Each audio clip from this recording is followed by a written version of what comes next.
വയനാട് ദുരന്തത്തിൻ്റെ പശ്ചാത്തലത്തിൽ സർക്കാർ ജീവനക്കാർ കുറഞ്ഞത് 5 ദിവസത്തെങ്കിലും ശമ്പളം മുഖ്യമന്ത്രിയുടെ ഫണ്ടിലേക്ക് നൽകണം. സാലറി ചലഞ്ച് അതിന് സമ്മതപത്രം നൽകണമെന്നാണ് ആവശ്യപ്പെട്ടത്. അപ്പോൾ ഈ പ്രധാനമായും ഈ സർക്കാർ അനുകൂല സംഘടനകളാണ് ആവശ്യപ്പെടുന്നത്. പക്ഷേ കോൺഗ്രസ് അനുകൂല സംഘടനകളും BJP അനുകൂല സംഘടനകളും ഇതിനോട് യോജിക്കുന്നില്ല. ഞങ്ങൾക്ക് ഇഷ്ടമുള്ള ഒരു തുക അതിലേക്ക് സംഭാവന ചെയ്യാം, എന്നാൽ സർക്കാർ അതിനോട് യോജിച്ചിട്ടില്ല. അപ്പോൾ സ്പാർക്ക് എന്ന് പറയുന്ന ശമ്പളത്തിൻ്റെ സോഫ്റ്റ്വെയറിൽ ഇത് ആഡ് ചെയ്യേണ്ടൊക്കെ കാര്യങ്ങളാണ്. ശനിയാഴ്ച, അതായത് ഇന്നാണ് അവസാനത്തെ ദിവസം. എന്തായിരിക്കും സംഭവിക്കുക?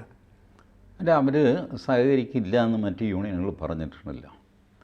CPM ഒഴിച്ചുള്ള പ്രതിപക്ഷ യൂണിയനുകൾ, പ്രതിപക്ഷ യൂണിയൻ എന്ന് പറയുന്നത് ഒരു നല്ല വാക്കൊന്നുമല്ല, ബട്ട് തിരിച്ചറിയാൻ വേണ്ടി ഞാൻ പറയുന്നേ ഉള്ളൂ. അതായത് INTUC, BMS ഇതുപോലെയൊക്കെ അഫിലിയേഷനുള്ള യൂണിയനുകൾ അവരിതിന് തയ്യാറല്ല എന്ന് പറഞ്ഞിട്ടുണ്ട്. ഇത് കഴിഞ്ഞ തവണ 2018 പ്രളയത്തിൽ തന്നെ വലിയ പ്രശ്നമായതാണ്. ഒടുവിലത് ഹൈക്കോടതിയിൽ പോയി. ഹൈക്കോടതി പറഞ്ഞു, നിങ്ങൾക്ക് ആരുടെയും ശമ്പളത്തിൽ നിന്ന് നിർബന്ധിച്ചൊരു സംഭാവന പിരിച്ചെടുക്കാൻ പറ്റില്ല, അത് നിയമവിരുദ്ധമാണ്.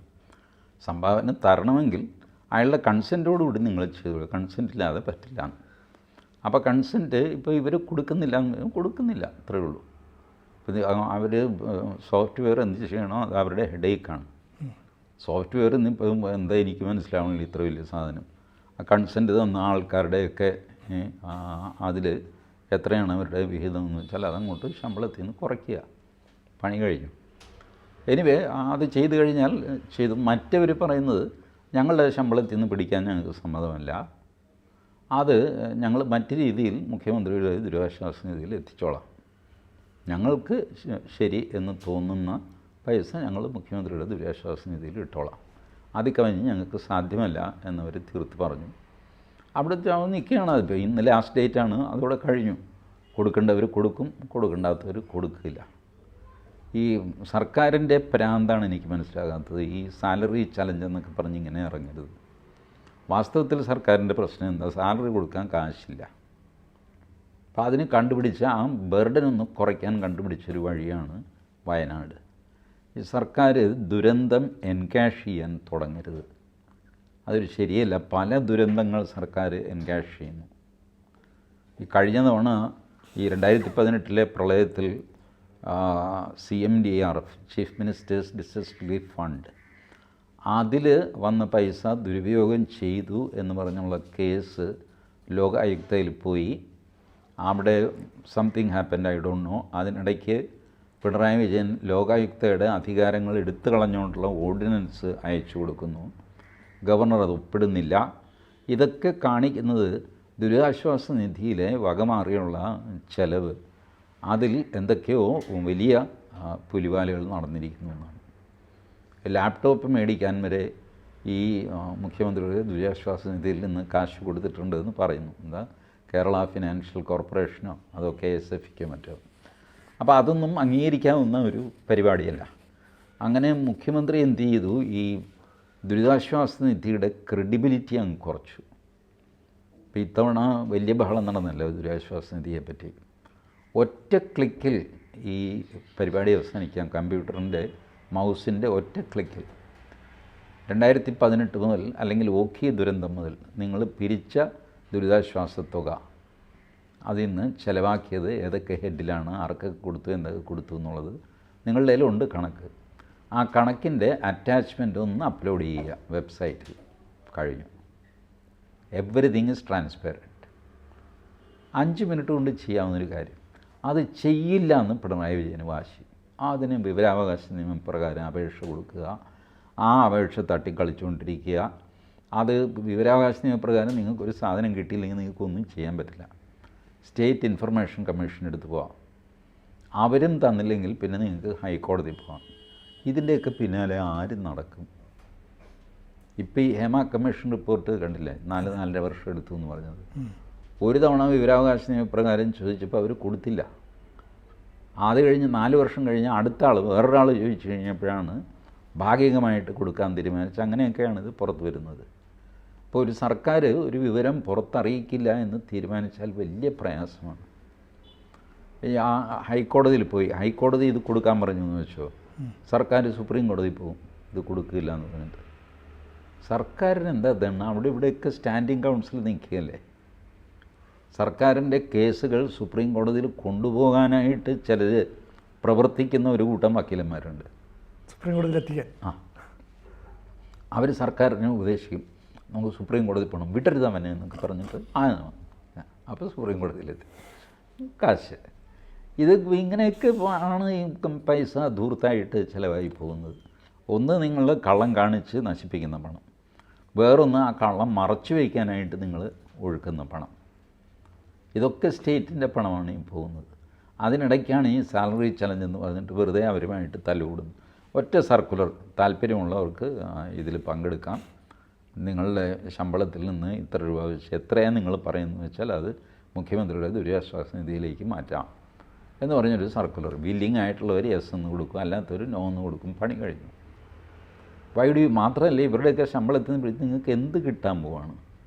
വല്ല 10, 50, 60 കോടി വല്ലതും കിട്ടുമായിരിക്കും, അല്ലെങ്കിൽ 100, 150 കോടി ആയിക്കോട്ടെ. അതൊക്കെ കടലിൽ കായം കലക്കുന്ന പോലത്തെ തുകയേ ഉള്ളൂ. ഇത് എനിക്കിപ്പോഴും മനസ്സിലാവാത്തതുണ്ടല്ലോ. റിപ്പോർട്ടർ ചാനലിൻ്റെ ഉടമസ്ഥൻ ലൈവായിട്ട് റിപ്പോർട്ടർ ചാനലിൽ പറഞ്ഞു, എൻ്റെ കയ്യിൽ 1000 ഏക്കർ വസ്തുവുണ്ട്, ഞാനിവർക്കെല്ലാം വീടും വസതിയൊക്കെ വെച്ച് കൊടുക്കാം, ആരും ഒന്നും ചിലവാക്കണ്ട. ഞാൻ ഈ ചൂരൽമല, മുണ്ടക്കൈ, മേപ്പാടി തുടങ്ങിയ സ്ഥലങ്ങൾ ഞാൻ പുനഃസൃഷ്ടിക്കാം.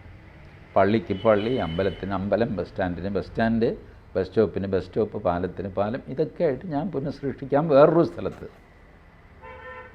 അങ്ങനെ ഓഫർ റിപ്പോർട്ടർ ചാനലിൻ്റെ MD സർക്കാരിന് കൊടുത്തു. അതേപ്പറ്റി സർക്കാരിൻ്റെ ഒരു പ്രതികരണവുമില്ല.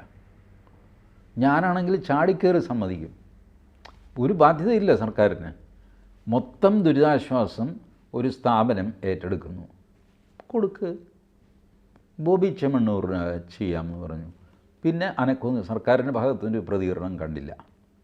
അപ്പോൾ ഇങ്ങനെ തരാൻ തയ്യാറുള്ളവർ അവർ അവഗണിക്കപ്പെടുകയും, കൊടുക്കില്ല, എൻ്റെ ഇല്ല, ആകെ കൂടെ എനിക്ക് കിട്ടുന്ന ഇത്രയും ശമ്പളമാണ്, അതിൽ നിന്ന് ഇത് പിടിക്കാൻ ഞാൻ സമ്മതിക്കില്ല എന്ന് പറയുന്നതിനോട് പോക്കറ്റടിച്ചേ മതിയാകും എന്നുള്ള മട്ടിൽ പെരുമാറുന്നത് എനിക്ക് മനസ്സിലാവുന്നില്ല. എന്തിനാണ് ഇവരിത്ര ബുദ്ധിമുട്ടുന്നത്?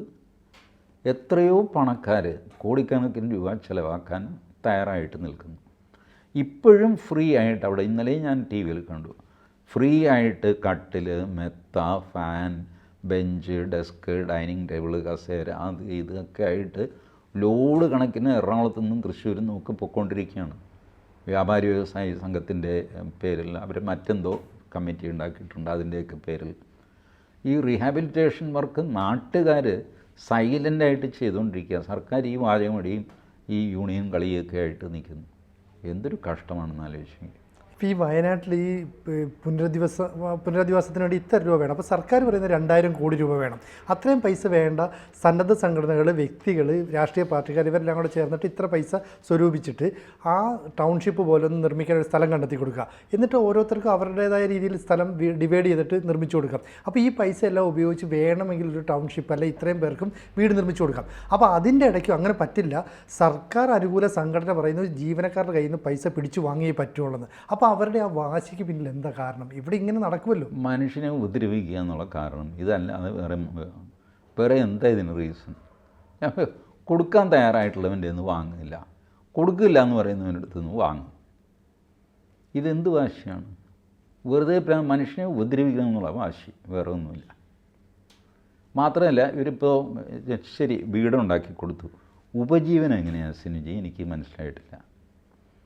ഒരാൾക്ക് വീടുണ്ട്, പക്ഷെ കഴിഞ്ഞുകൂടെ ദിവസവും ഭക്ഷണം മറ്റു കാര്യങ്ങളൊക്കെ നടക്കണ്ടേ? ജീവിതം മുന്നോട്ട് പോകണ്ടേ? കുറേ പേര് കൃഷി ആശ്രയിച്ച് ജീവിച്ചവരാ. അതെ, അവിടെ കൃഷി ചെയ്തിരുന്നു, അവിടെ കച്ചവടം നടത്തിയിരുന്നു, അതൊക്കെ വെള്ളത്തിൽ പോയി.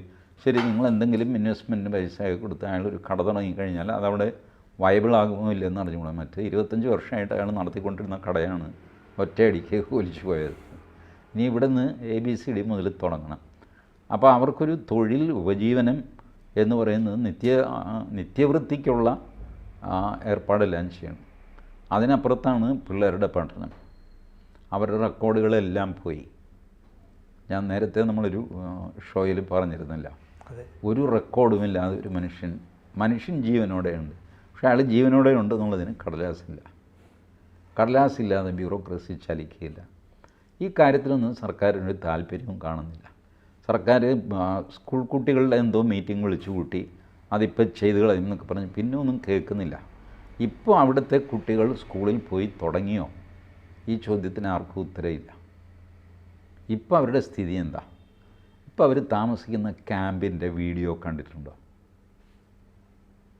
ഒരു ക്യാമ്പിൻ്റെയും വീഡിയോ സർക്കാർ എടുക്കാൻ സമ്മതിക്കില്ല, പുറത്തു വിടില്ല.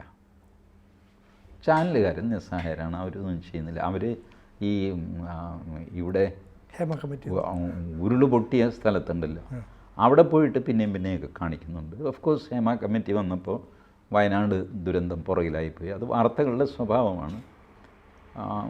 അതിലും വലിയ വാർത്ത വന്നു കഴിയുമ്പോൾ ഈ വാർത്ത പുറകിൽ പോയി. ഹേമ കമ്മീഷൻ ഒരു 3-4-5 ദിവസം കൂടെ ഉണ്ടാവും. അത് കഴിയുമ്പോൾ കഴിഞ്ഞില്ലേ അതിൻ്റെ. അപ്പോൾ ഈ വയനാട്ടിലെ ജനങ്ങൾക്കൊരു പുനരധിവാസം എന്ന കാര്യത്തിൽ സർക്കാർ ഒരു വ്യക്തമായ നിലപാട് പറയുന്നില്ല.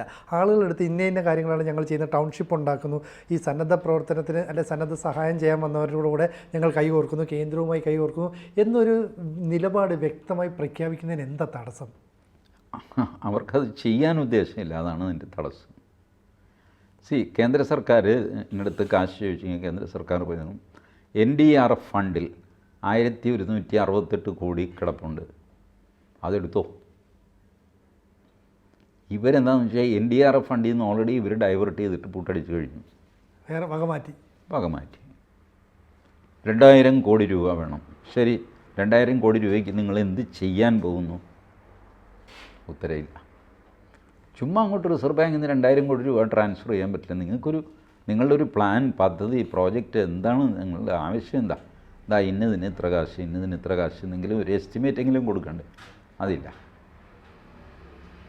ചുമ്മാ 2000 കോടി എടുത്ത് കൊടുക്കുക എന്ന് പറഞ്ഞു കഴിഞ്ഞാൽ ഇവർക്ക് മാത്രമല്ല, ഇതേ സമയത്ത് ഹിമാചൽ പ്രദേശിൽ ഇതിലും വലിയ ഉരുൾപൊട്ടലും പ്രളയവും നടന്നു, അവർക്ക് കൊടുക്കണ്ടേ? എവിടെയൊക്കെ ഉരുൾപൊട്ടുന്നു, എവിടെയെല്ലാം മഴ പെയ്യുന്നു, എന്തെല്ലാം സംഭവിക്കുന്നു. ഇത് മുഴുവൻ കേന്ദ്രത്തിൻ്റെ ഉത്തരവാദിത്തമാണ്. സംസ്ഥാനങ്ങൾക്ക് യാതൊരു ഉത്തരവാദിത്വം ഇല്ല എന്ന് പറഞ്ഞാലോ? സംസ്ഥാനത്തിനൊരു എമർജൻസി ഫണ്ട് കയ്യിൽ വേണ്ടേ? എല്ലാം ശുദ്ധശൂന്യമായിട്ട്. എന്നിട്ട് അവർ ടൂർ പോകുന്നു, അമേരിക്കയ്ക്ക് പോകുന്നു, സിംഗപ്പൂർ പോകുന്നു, അതിനൊന്നും ഒരു കുറവുമില്ല. താനും ആ കാശ് വെച്ച് ഈ ദുരന്തം മാനേജ് ചെയ്യാൻ പറ്റില്ലായിരിക്കാം. പക്ഷേ നിങ്ങളിങ്ങനെ ദൂർത്തടിക്കുമ്പോൾ അതൊരു പ്രശ്നമാണ്. 10 ലക്ഷം രൂപ കടമുള്ളവൻ അവൻ ഒരു 20 രൂപയോ 50 രൂപയോ മദ്യത്തിന് ചിലവാക്കിയാൽ നമ്മളവനെ കുറ്റം പറയും. അപ്പോൾ അവൻ തിരിഞ്ഞ് ചോദിക്കുന്നു, ഈ 50 രൂപ കൊണ്ട് എൻ്റെ 10 ലക്ഷം രൂപയുടെ കടം വീട്ടാൻ പറ്റുമോ? പറ്റില്ല. പക്ഷേ നീ ഈ കാണിക്കുന്നത് തെമ്മാടിത്തരാണ്. 50 എങ്കിൽ 50 നീ സൂക്ഷിച്ച് വയ്ക്കേണ്ടതാണ് ആ 10 ലക്ഷത്തിലേക്ക് അടയ്ക്കാനായിട്ട്. ഇങ്ങനെയാണ് മനുഷ്യ മനസ്സിൽ ചിന്തിക്കുന്നത്. ഇതിന് പിണറായി വിജയൻ ഇതിനെ ചോദിക്കുന്നത്, ആ കാശ് കൊണ്ട് നിങ്ങളുടെ ദുരിതം തീരുമോ? അങ്ങനെ ചോദിച്ച് വായടപ്പിക്കുന്നത് ശരിയല്ല. അതൊന്നും ഒരു നല്ല ഭരണാധികാരിയുടെ ലക്ഷണവുമല്ല. പിന്നെ പിണറായി വിജയൻ ഇനിയിപ്പോൾ എന്തെങ്കിലും വരട്ടെ, തേർഡ് ടേം അങ്ങേര് വരില്ല എന്നാണ് അങ്ങേർക്ക് തന്നെ കണക്കുകൂട്ടലെന്ന് തോന്നുന്നു. ഇനി വന്നാൽ തന്നെ മുഖ്യമന്ത്രി ആയിരിക്കില്ല എന്നും ഒരുപക്ഷെ അദ്ദേഹം കണക്കുകൂട്ടുന്നുണ്ടാകും. അപ്പോൾ പിന്നെ കാട്ടിലെ തടി തേവരുടെ ആന വലിച്ച് എടുക്കാവുന്നത്രയും കാശ് എടുക്കുക, കുറച്ച് പൈസ നമ്മുടെ പിള്ളേരൊക്കെ ഉണ്ടാക്കട്ടെ എന്ന് പറഞ്ഞ് നടക്കുകയാണ്. അതിനു വേണ്ടിയിട്ട് പ്രളയവും ഉപയോഗിക്കും, ഉരുൾപൊട്ടലും ഉപയോഗിക്കും, കൊറോണയും ഉപയോഗിക്കും, എല്ലാ സാധനവും ഉപയോഗിക്കും. അപ്പോൾ ഈ ജീവനക്കാരുടെ ശമ്പളം പിടിച്ചു പറിക്കാൻ ശ്രമിച്ചാൽ അവരിനി കോടതിയിലേക്ക് തന്നെ പോകുമെന്ന് വിശ്വസിക്കാം അല്ലേ? ഇല്ല, പിടിച്ചു പറിക്കാനൊന്നും ശ്രമിക്കില്ല. അത് ഇത്തവണ തന്നെ പറഞ്ഞിട്ടുണ്ട്. കൺസെൻറ്റ് ഇല്ലാതെ ആരുടെയും ശമ്പളം പിടിക്കാനൊന്നും പോകുന്നില്ല. പിടിച്ചാൽ അവരപ്പം തന്നെ കോടതിയിൽ പോകും, കോടതി അത് സ്റ്റേ ചെയ്യും, വഷളാകും. അത് എല്ലാം കൂടെ കാത്തിരിക്കാം. റൈറ്റ്. കൂടുതൽ വാർത്തകളും വിശേഷങ്ങളും നിങ്ങളിലേക്ക് എത്താൻ ABC മലയാളം സബ്സ്ക്രൈബ് ചെയ്യുക, ബെൽ ബട്ടണും അമർത്തുക.